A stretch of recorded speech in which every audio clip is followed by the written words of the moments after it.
Hello everyone, तुम्हा सर्वांचं स्वागत आहे LNN academy, that is learn next nursing. मित्रांनो, बघू शकता नवी मुंबई महानगरपालिकेविषयी एक महत्त्वाची एक हा व्हिडिओ आहे, महत्त्वाचा व्हिडिओ आहे. यामध्ये आपण बोलणार आहोत की नवी मुंबई महानगरपालिकेमध्ये जी हायकोर्टामध्ये जी केस चालू आहे, जे कर्मचारी होते, जे कॉन्ट्रॅक्च्युअल कर्मचारी होते, त्यांनी केस केली की आम्हाला परमनंट करा. ओके, आता ही केस जवळपास 8 ते 10 महिने झाले सुरू आहे. ओके, तर यामध्ये सध्याची परिस्थिती मी यापूर्वी व्हिडिओज बनवलेले आहे आणि मलासुद्धा बऱ्याच लोकांनी म्हटले की सर यावेळीची नेक्स्ट हिअरिंग काय आहे. सर्वात पहिलं तुम्हाला सांगतो की नेक्स्ट हिअरिंग एप्रिल 7ची डेट ही आहे. ओके, नेक्स्ट नवी मुंबई महानगरपालिकेची जी कोर्टाची केस आहे एप्रिल 7 तारखेला आहे. ह्या व्हिडिओमध्ये आपण काय सांगणार आहे की यामध्ये कोणते कॅडर्स आहेत की जे इन्वॉल्ड आहे याच्यामध्ये, म्हणजे कॉन्ट्रॅक्च्युअल जे कॅडर्स आहेत त्यांनी कोर्ट केस केली. ओके, आणि सध्या स्थितीमध्ये महाराष्ट्रात जवळपास 84,000 विद्यार्थ्यांनी एक्झाम दिली होती नवी मुंबई महानगरपालिकेची जी भरती होती यासाठी. सोबतच यामध्ये आपल्या नर्सिंगच्या 131 जागा होत्या. ओके, याच्यासाठी पण बरेच 10,000 समथिंग नर्सेसनीसुद्धा एक्झाम दिलेली आहे आणि ते वाट बघत आहेत की रिझल्ट कधी लागेल. ओके, तर बघू शकता यामध्ये ही जी कोर्ट केस आहे मी बघा ही पॉझिटिव्हली घ्या. मी कुणाविषयी असं गलत गोष्टी या वाईट गोष्टी पसरवत नाही आहे. यामध्ये फक्त सांगण्याचा प्रयत्न करत आहे की कोर्ट केस सध्या काय चालू आहे. ओके, यामध्ये बघू शकता सगळी वकीलनामा वगैरे सगळे याच्यामध्ये दिलेलं आहे. याच्यानुसार जर बघायला गेलं की आपल्याकडे पेटिशनर कोण आहेत, ओके, कुणाविरुद्ध आहे, सगळ्या गोष्टी आपण यामध्ये बघणार आहोत. तर बघायला गेलं तर कॉन्ट्रॅक्च्युअल पोस्ट ज्या आहेत, ओके, त्याच्यामध्ये हे जे नावं आहेत त्याच्यामध्ये बघू शकता तुम्ही. आता मी ओके, हे कोर्टच्या वेबसाईटवर तुम्हाला भेटून जाईल सगळी इन्फॉर्मेशन, असं नाही की नाही. यामध्ये बघू शकता तुम्ही. ओके, तर हे जे कॅन्डिडेट आहेत जसे की पोल्युशन इन्स्पेक्टर्स आहेत, जसे स्टाफ नर्सेसचे बरेच कॅन्डिडेट आहे, पियून आहे त्याच्यामध्ये बघू शकता तुम्ही. ओके, त्यानंतर क्लर्क आहेत बरेच. ओके, त्यानंतर याच्यामध्ये बघू शकता तुम्ही एक साधारणतः पियून आहेत, स्पेशल टीचर्स आहेत, ब्लाइंड टीचर्स जे आहेत ते occupational teachers, vocational teachers. Okay, त्यानंतर याच्यामध्ये बघू शकता की केअरटेकर्स आहेत. ओके, डेंटल सर्जनसुद्धा आहे याच्यामध्ये. ओके, तर ह्या सगळ्या कॅन्डिडेटनी जवळपास 56 कॅन्डिडेट याच्यामध्ये बघू शकता. ह्या कॅन्डिडेटनी कोर्ट केस केलेली आहे की यांना परमनंट करण्यात यावं. आता यांचं अपॉइंटमेंट बघायला गेलं 2010च्या जवळपासचं या 2008च्या जवळपासचं वगैरे यांचं अपॉइंटमेंट आहे. याच्यामध्ये सगळं दिलेलं आहे ह्या शीटवर. ओके, कुणाचीही बदनामी या कुणाचं काही मी करत नाही. इथं जस्ट जे इन्फॉर्मेशन आहे आपले जे विद्यार्थी आहेत महाराष्ट्रामधले, कारण काय झालं आहे 2, 3, 4, 5 एवढ्या हिअरिंग झाल्या, बट आपल्या जे 84,000 विद्यार्थ्यांविषयी कोणीही बोलत नाही आहे. त्यासाठी ह्या विद्यार्थ्यांमधून म्हणजे कुठलंही कॅडर असो, इरेस्पेक्टिव्ह ऑफ कॅडर, फक्त नर्सेसच नाही, याच्यामध्ये सगळ्या कॅडरची मुलं ज्यांनी एक्झाम दिली, जवळपास 1,000 विद्यार्थ्यांचा ग्रुप आहे, जो व्हॉट्सअप ग्रुप आहे. ह्या व्हॉट्सअप ग्रुपमध्ये बऱ्याच चर्चा होतात, बऱ्याच इथं यामध्ये मलासुद्धा त्यांनी ॲड केलं. आमचेसुद्धा LNN अकॅडमीचेसुद्धा नर्सिंगचे विद्यार्थी बरेच आहे.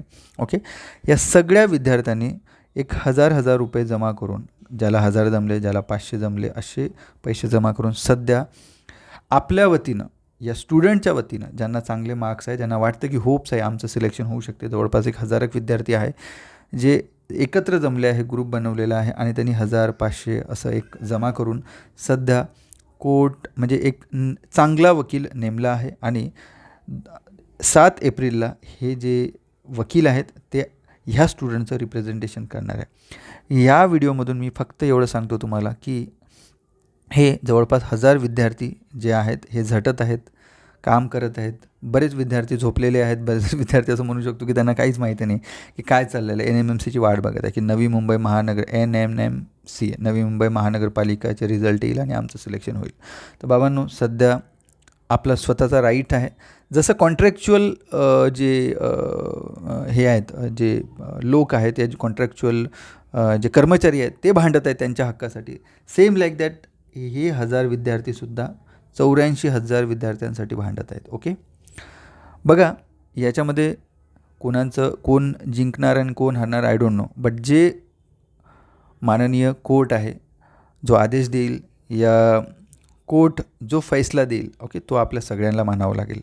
आयदर ते कॉन्ट्रॅक्च्युअल कर्मचारी असो की ते आपले परमनंट एम्प्लॉईज, म्हणजे जे एक्झाम दिलीत आणि रिझल्टचा वाट बघत आहे आणि त्यांना होप आहेत की आमचं सिलेक्शन होईल. ओके, दोन्हीही पार्टीजला ह्या गोष्टी ॲक्सेप्ट कराव्या लागतील.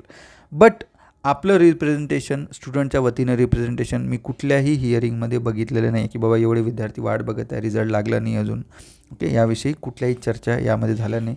तर व्हेरी फर्स्ट टाईम मला असं वाटतं की 7 एप्रिलला जो आपला वकील आहे, म्हणजेच जो स्टुडंटचा वकील आहे, ज्यांनी एक्झाम दिली आणि वाट बघत आहे, ओके, त्यांच्या वतीनं 7 एप्रिलला डेफिनेटली एक चांगल्या पद्धतीचं रिप्रेझेंटेशन आपल्याला पाहायला मिळेल. तर मला एक आवर्जून तुम्हाला विनंती आहे की जे लोकंसुद्धा नवी मुंबई महानगरपालिकेसाठी एक्झाम दिलेला आहे आणि रिक्रुटमेंटची वाट बघत आहेत, त्यांनी हा जो ग्रुप आहे व्हॉट्सअप ग्रुप जॉईन करा आणि तुमच्या वतीनं तुम्हाला जेवढं जमतं तेवढं हा मुलांना मदत करा. ओके, सोबतच जर काही म्हणजे जर समजा प्रॉब्लेम झाला वगैरे, तर ॲटलिस्ट तुम्ही एक ट्राय करू शकता की आपल्यासाठी स्वतःसाठी भांडण्यासाठी एक 500-1000 रुपये तुम्ही डेफिनेटली देऊ शकता.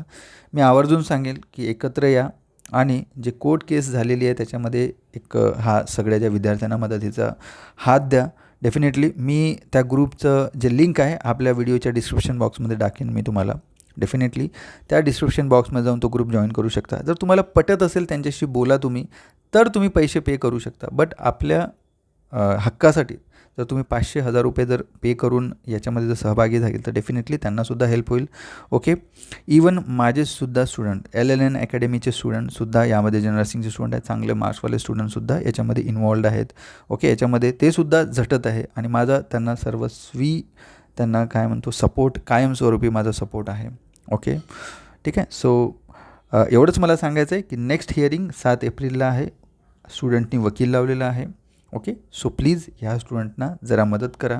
ओके, तर लवकरच भेटूया पुन्हा नव्या व्हिडिओसोबत. म्हणजे 7 एप्रिलची जी पण अपडेट असेल डेफिनेटली मी तुम्हाला देण्याचा प्रयत्न करेन. ह्या व्हिडिओच्या माध्यमातून कोणाचीही आपण बदनामी करत नाही आहे, फक्त स्टुडंटचे जे राईट्स आहेत त्याच्याविषयीच आपण बोलतो आहे यामध्ये. ओके, मी असं म्हणत नाही की कॉन्ट्रॅक्च्युअलनी केस का केली या परमनंट जे विद्यार्थी त्यांनी एक्झाम दिली, मी याविषयी काहीच बोलत नाही आहे. एवढंच आहे, त्यांना जे बरं वाटलं कॉन्ट्रॅक्च्युअल कर्मचाऱ्यांनी त्यांनी केस केली. ओके, कारण त्यांना वाटलं की आमचा हक्क आहे, एवढ्या दिवसापासून आम्ही काम करतो. सेम लाईक दॅट ह्या स्टुडंटनी सुद्धा चांगले मार्क घेतले. आम्ही NMMCनी रिझल्ट घोषित करत नाही आहे. ओके, सो मग आमचा पण हक्क आहे. अशा पद्धतीनं यांचं हे चालू आहे. ओके, सो स्टील मला म्हणायचं आहे की कोर्ट केस होऊ द्या, कोर्टाला निर्णय घेऊ द्या. कोणाची बाजू काय कशी आहे काय कोर्ट ठरवेल. ओके, मी आणि तुम्ही कोणीही नाही की ठरवणार आहे की नाही यांना परमनंट करा, यांना नका करा. ओके, सो सगळं हे कोर्टावर डिपेंड आहे. 7 एप्रिलला डेफिनेटली आपल्याला एक चांगलं संभाषण किंवा चांगलं एक जे म्हणतो ना ते डेफिनेटली आपल्याला बघायला मिळेल. स्टुडंटच्या वतीने पहिली वेळ जे वकील बोलतील. ओके, सो निर्णयसुद्धा डेफिनेटली आपल्याला जर आपल्या वतीनं वकील लावल्यामुळं निर्णय येण्याचे चान्सेस लवकरात लवकर आहे. सो तो ग्रुप जॉईन करा आणि ग्रुपमधले जे ॲडमिन्स आहेत, जे लोक आहेत त्यांच्याशी बोला आणि तुम्हाला वाटते त्यावेळी डेफिनेटली तुम्ही पे करा. ओके, सो थँक्यू, धन्यवाद.